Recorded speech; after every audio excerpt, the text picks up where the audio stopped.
All right, so welcome again. My name is Christine Daal from Fashion Ninja Warrior. You are listening to our weekly Facebook and Instagram live. Tonight we are going to do a live Q&A. I am super excited. We've got some great questions to answer. If you do have any questions as we go along, definitely type them in the comments and I will try to get to all of them tonight. Also, please share this video with all of your entrepreneurs, fashionpreneurs, so that they can take advantage of the information as well. Give me your hearts, give me your thumbs up. You guys know I love it, I need it. It's like oxygen to me. I want to hear from you. So definitely make sure to do that. And if you are on Instagram, this video will be deleted at the end of this recording. However, you can hop on over to Facebook and join our Fearless Fashionpreneur Facebook group, and you can watch all of the recordings there. So they're all posted there. You can rewatch the old ones. It's great. Hey Kim, how are you? Good to see you on. Please excuse my smoke detectors going off. My husband is cooking. Okay, I think we're gonna fix it. 1 second.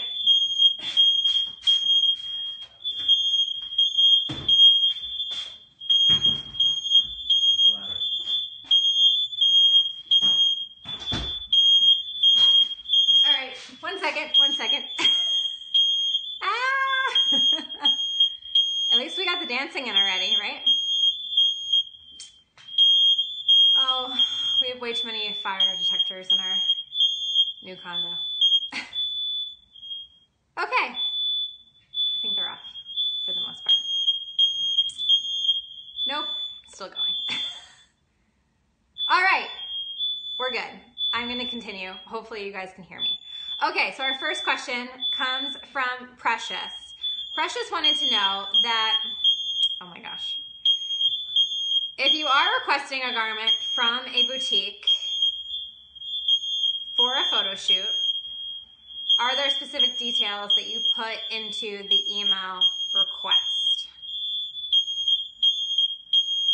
Oh my gosh, the fire detectors. So sorry guys, so sorry. It should be going off soon. There is no fire, don't worry. So depending on what you're doing, a lot of fashion designers will ask boutiques or ask other designers to borrow clothing, whether it's accessories or shoes, right? So maybe you're doing an accessory line, like a handbag line, and you want to borrow clothing for when you do your photo shoot so that everything looks great. Or maybe you're a clothing designer and you want to borrow shoes or handbags or accessories and jewelry for when you do your photo shoot for your clothing, right? So asking designers or boutiques to borrow the clothing or accessories is a great option. However, realize that it has to be good for both of you. It has to be beneficial for both of you. So they're not just gonna let anybody borrow their stuff, whether it's a designer or a boutique, right? So it's really important that you make yourself stand out and you come off as really professional. So first, you should definitely always contact the marketing or the PR person if there is one, because that's going to be who you want to actually talk to. And then when you reach out to them, I would email them something on a company letterhead or something like that. You can just put it into the body of the email, but I think it just looks a little bit more professional when it's in like company letterhead, right? So you might want to email them. And on this letterhead or in this email, I would put a little bit about your company, what's the purpose of the photo shoot, what's kind of the story behind what you're telling, right? How long the clothing is going to be needed for. So that's really important. They need to know how long they're going to be without the clothing, when exactly the clothing is going to be picked up, when exactly it's going to be returned, the name of the person responsible for the clothing. So if it's definitely not you, make sure you include that person in there.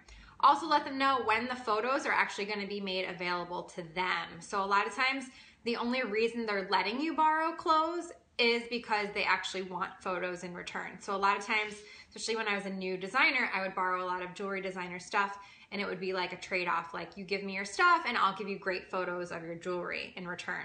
So there has to be a trade-off, there has to be an incentive for them, and a lot of times it is the photos. So you want to kind of let them know when they can expect to receive the photos. Hey Evan, how are you? Hey Dandria. So that's really good. Also, you want to kind of show your credentials, right? People don't just want to give away clothes to anybody, like I said. So explain who you are, how long you've been in the industry, how long you've been a designer, all of that stuff, and then what's in it for them. And a lot of times it's not just the photos, but it's also the social media and your following and your reach, right? So you're gonna wanna say to them, you know, we're gonna post this on social media, which we have a reach of over 20,000 followers across all of our platforms, and here's how it's broken down, right? So a lot of times when I'm pitching ideas to people, or let's say when I'm doing Facebook Live interviews with designers, I'll say, look, you're gonna have your stuff promoted across all of my social media platforms. I have over 14,000 followers on YouTube. I have over 3,500 on Instagram, and so on and so forth, and I'll go down the list so that they have an idea of who's actually gonna be seeing this and the kind of reach that you actually have. If you're gonna be posting on your website, how many visitors do you get to your website per month? What's the traffic like? If you're gonna be blogging, what's the blog traffic like, right? So they're gonna wanna know all of that information. And also keep in mind too that they might even ask you for a credit card in the event that the clothing is not returned or you damage it in the photo shoot. So don't be scared or shocked, I should say, if they do ask you for a credit card while you're holding their samples, because a lot of times, if they're a small designer, those are their prized babies, right? It's like giving someone your baby to take care of them. You kind of want to make sure they're going to be taken care of. So they might ask for a credit card to hold it, and they might charge you if you damage the clothing. And then of course a store as well, right? Because it's their merchandise, and if you do damage it, they're going to want to charge you for it. So Precious, I hope that helps answer your question about how do you borrow clothing from a designer or a boutique and how should you go about it, okay? Don't forget, guys, this is a Q&A. So if you have any questions, definitely type them in the comments and I will be sure to answer them for you. Okay, so Richard has a question about FOB versus CIF versus LDP. What do all of these things mean? What's the difference? Okay, so this is a big question. I get this a lot of times from a lot of designers. So LDP stands for landed duty paid. This basically includes everything. It includes the shipping, the duty fees, import fees, everything is included in the price. So this is the preferred method of when you're getting a price from either a manufacturer or a fabric mill. Now, most fabric mills won't quote you LDP. They'll either quote you CIF or FOB, so keep that in mind. But if and when possible, always get the LDP price if you can. Just note that you probably won't be able to get that price from fabric mills. CIF stands for cost insurance freight. This basically includes the shipping, but not the duty, okay? So you're kind of like in the middle, you're like halfway there, right? So it'll include all the shipping, but it won't include the actual duty to bring it into the country. And a lot of times, if you can't get the LDP, like I said, you'll want to get the CIF. And the last one is FOB, which is freight on board. And this includes the transportation to the shipping port, but not the shipping beyond that point and not the duty beyond that point. So most of the time, if you get an FOB price from someone, it's going to say a city name after it. So it'll be like FOB Hong Kong or FOB, you know, Mumbai, right? It's not going to just be FOB because you technically need the city that it's going to be shipped out of so that you know then how to calculate your freight and your import duties from that city. So if you are ordering fabrics, keep in mind that most of the time, even if the agent that you're dealing with is here in the US, most fabrics are not made in the US. They are produced overseas and they bring them into the US. And so they might be stocked in the US, but they're not actually made in the US. So just keep in mind, find out where they're actually stocked, where they're going to be coming from for production, because if you have to pay shipping and duty fees, it could jack up the price of your fabric and end up going through the roof and you not making a profit because you didn't calculate your fabric yardage price properly, right? So you want to always include those shipping and duty fees into the price of your fabric. And when you're doing your cost sheets, put that on your cost sheet so that you have the 100% complete cost and you're sure that you're making a profit. Okay, any questions about that? Richard asked that question. That was a really good question. Okay, Susan wants to know size charts. Should they be your body measurements or the garment measurements? So this is also a really good question that a lot of people get confused on. So the one that's listed on your website is going to be your body measurements. Now keep in mind that when you're making garments, you're going to want to give your pattern maker your body measurement size chart, but also specifically your sample size chart, but also the garment specs or the garment measurement chart or for that particular sample size that you're making, right? And of course, depending on the type of garment that you make and the fit that you want, those could be drastically different. And woven fabrics are completely different than knit fabrics. So let's say, for instance, your size 6 is a 35, 27, 37. That's pretty basic for a size 6 in the industry.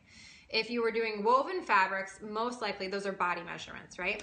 So if you're doing woven fabrics, you most likely your garment measurements are going to be about 1 to 2 inches larger than that, because we all need room to move, especially if you're doing wovens that have no stretch. You really need even more extra room, right? So you kind of want to be able to move around in your clothes. If it fits too close to your body, it's going to feel like it's too tight and it's too small.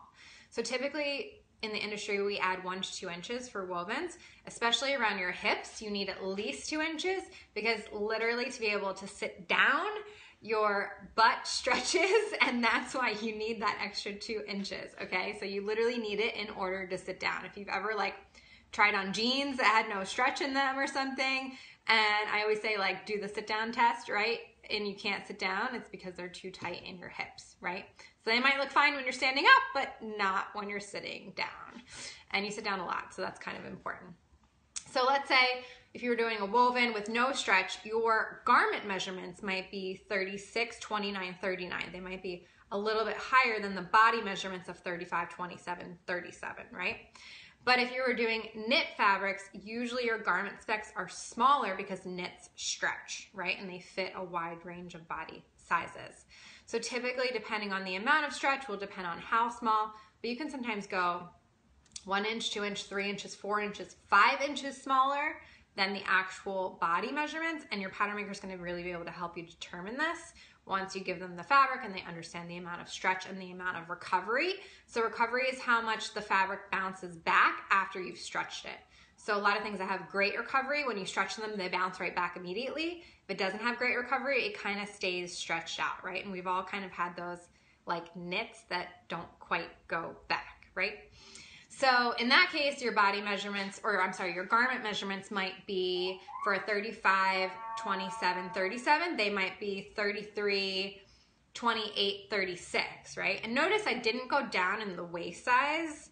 Like the 33 is smaller and the 36 is smaller, but the waist size is actually still larger, because most people aren't making stuff like to fit super, super tight in their waistline. A lot of people don't like to buy garments that are super tight in their waistline. So keep that in mind too. It's not always just like a general rule like, oh, let's just go 1 inch down or 2 inches down across the board. You really want to think about the fit of your garment, and usually, not all the times, but I will say usually, people don't want to wear super, super tight things around their waist. I know I don't. Even if you have a 6-pack abs, 8-pack abs, and you work out at the gym every day, you still probably want a little bit of room in there. So that's a little bit on sizing and size charts. So those are all the questions I have so far, guys. So I'm opening the call to all of you. If you have any questions, this is your time. People pay me a lot of money to ask me questions. So I give away these calls half an hour every week so that you can get free information. So I'm here for you. So let me know, type in your questions, and I will answer them. In the meantime, what is everyone doing for Christmas? Or Hanukkah, if you celebrated Hanukkah. And New Year's is coming, which everyone likes to do things for that. Anyone have any questions? What's going on in your business? Are you struggling somewhere? Are you not getting enough sales online? Are you struggling to get sales in stores? Are you, I don't know, not making enough money with your crowdfunding campaign? What's going on? Trouble setting up your website? Okay, Eshni Petit has a question.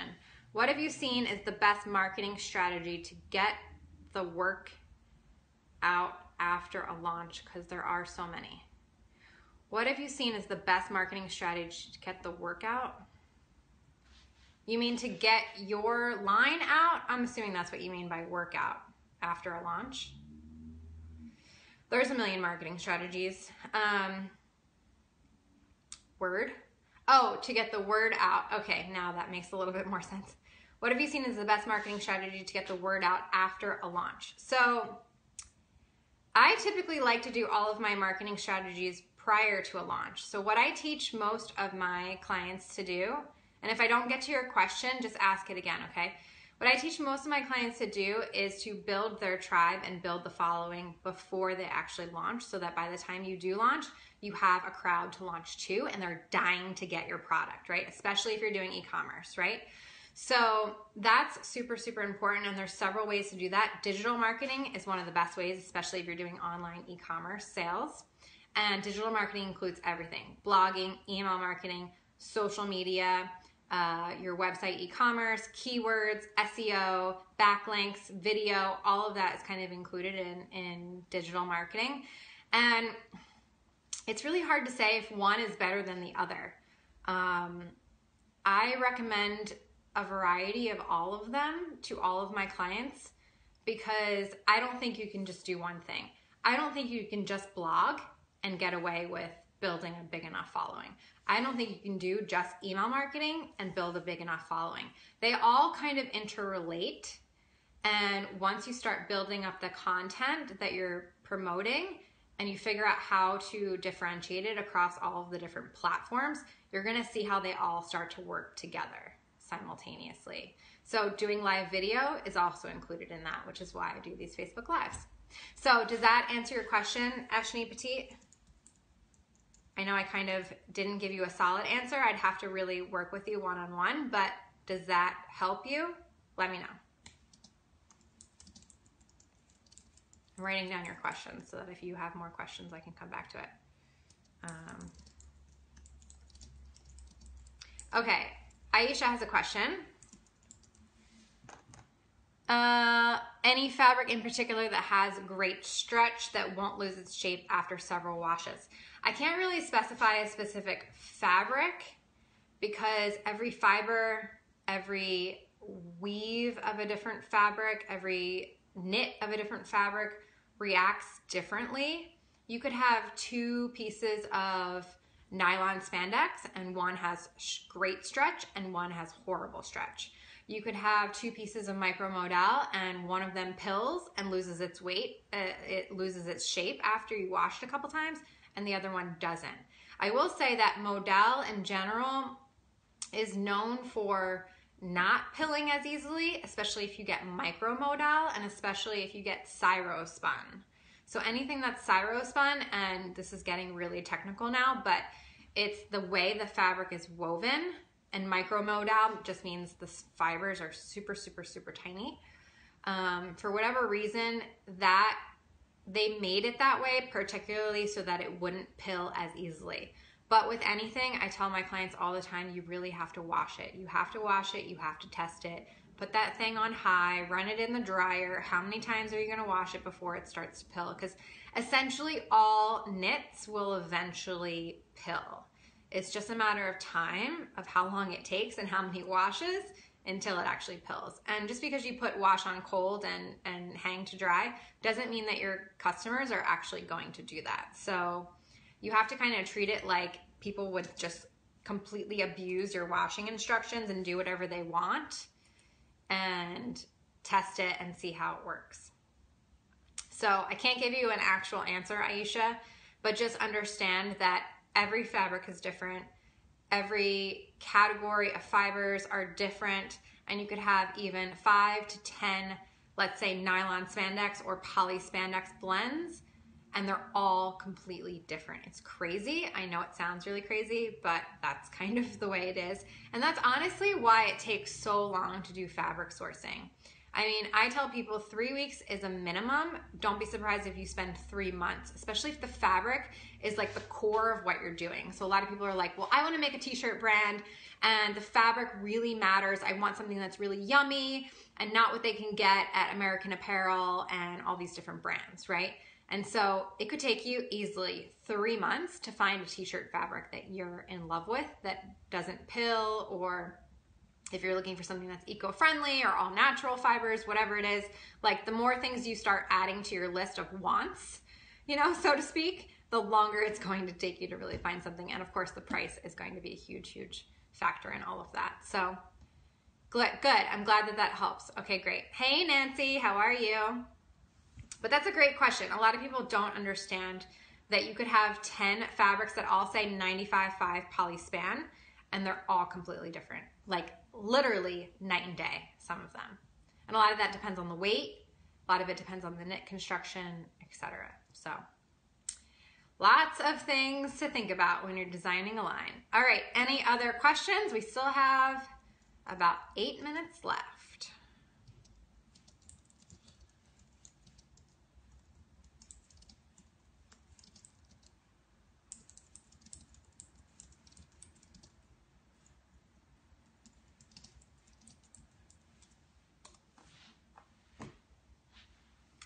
These calls are for you guys, so ask away. I know it's before the holidays. I know everyone's been super busy. I will just add, don't forget to still continue building your business, okay? We all get super busy around this time. We all get crazy. So many holiday parties, so many gifts to get, New Year's plans, all of this stuff going on, but don't forget to focus on your business. Even if you just do one small thing every single day, it's going to help in the long run. You don't want to take too much time off during this time because you will feel like you got nothing accomplished and you'll set yourself back, especially if you're on a deadline. If you've already determined that you're going to launch in spring or you're going to launch in fall, it's super, super important. Danielle is driving, no problem. How do you market to a particular group that will buy at your price point? Okay, I think I understand what you're asking, Aisha. So you want to understand, number one, who is your target customer, right? And I teach all about how to find your target customer inside one of the classes in the Fashion Startup Intensive. It's class number 2 called Market Research Made Easy. And you don't just want to make up this target customer, girl or guy or whoever it is in your head. You really want to do the right research to figure out who this person is.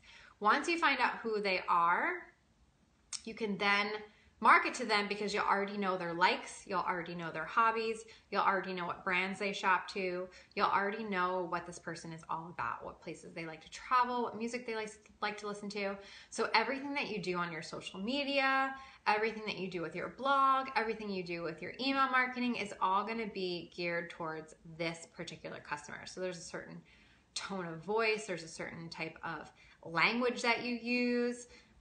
Some of you will notice certain language that I use in my business. If I was targeting, let's say, Gen Z, I would not use the type of language that I use. I try to be very professional. I try to gear my language towards 25 to 35-year-olds, and it would be totally different types of language if I was gearing it towards a 16-year-old or a 19-year-old, right? So does that answer your question, Aisha? It really depends on who your target customer is, really understanding who that person is, and then using the right language and the right images and really talking about their lifestyle and giving value to them when you're pitching them. Okay, yes, good, awesome. Kim, is it beneficial to learn how to make your own patterns, or is it best to have everything in-house at a manufacturer? This is a great question, Kim. So it is good to have a general understanding of pattern making before going into designing a collection. Now, a lot of my clients will hire me, and I have a pattern making background, so I can help with that if they don't understand it, right? But if you were doing this on your own and you didn't have a coach like me, you would probably want to know the basics, right? What's a center front? What's a side seam? How is a dart formed? Seam allowance, armholes, you know, just basic understanding of some things. You don't have to know how to make a pattern, and I honestly don't like it when my clients tell me they can make their own patterns because they're usually not good. Pattern making is a really, really hard skill to learn. It takes years. I'm talking minimum 20 to 25 years, and it's unfortunately a dying art, and most of the people that are good pattern makers are not Americans. They come from overseas. So because overseas it's more valued than it is here in the US. So it's really hard to find a good pattern maker. I know a ton of them that I can refer you to, but yes, it's good to have a basic understanding. You don't want to walk in and be like, oh, what does CF mean? Like center front, right? So you kind of want to have a basic understanding of the abbreviations and the terminology and kind of how something should fit. A lot of clients will look at a pair of pants on a fit model and pinch the excess fabric behind her butt and say, oh, can we just like take this in? And it's like, No, where do you think that fabric is going to go? Like, it's a woven, it's not a knit, it's not gonna fit really close on her body, and that's basically impossible without putting a seam down the center of her leg in the back. So certain things like that, pattern makers are going to get frustrated with you because you're gonna be making a request that aren't possible, and they're not gonna want to deal with you. They don't get paid for their time, they just get paid to deliver you patterns and a first sample if you've paid them for that. So it's really important to have kind of a basic understanding. If you're making knits, what are the terminology? How does the knit fit? If you're making wovens, how does that work, etc. Kim, does that make sense? I think you were giving me hearts, so yes, and you gave me thumbs up. Okay, awesome. Awesome. Okay, 2 more minutes. 2 more minutes if you've got questions.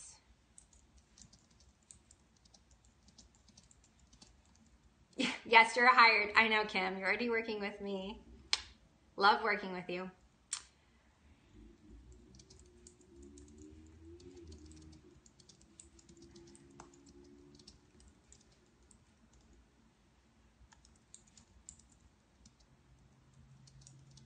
Do you guys like these Q&A calls? I really try to do them at least once a month to get all of your questions answered, and then I try to do a live interview with a designer once a month, and then the 2 other times I try to do different topics. So hopefully this is super helpful for you.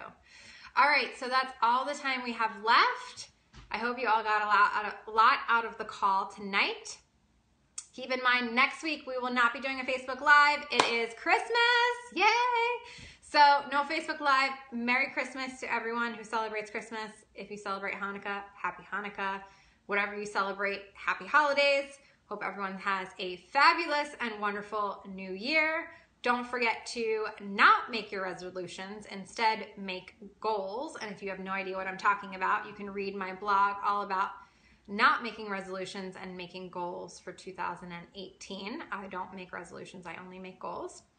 And also another announcement, our best-selling online group coaching program, the Fashion Startup Intensive, is open for enrollment right now. Spots are filling up super, super fast. I wouldn't be surprised if it fills up by the end of the month. So if you do want to take advantage, definitely sign up. You can go to fashionangelwarrior.com, online courses, Fashion Startup Intensive, and get started today. I know a lot of you have already taken it and you got so much out of it. So you're doing great things. You're having so much success. It's super exciting to see all of that. The next class doesn't start until September, so you definitely want to get in on the January class. All right, everyone, have a wonderful night. Love you all. Merry Christmas. Happy holidays. Happy New Year. Ciao.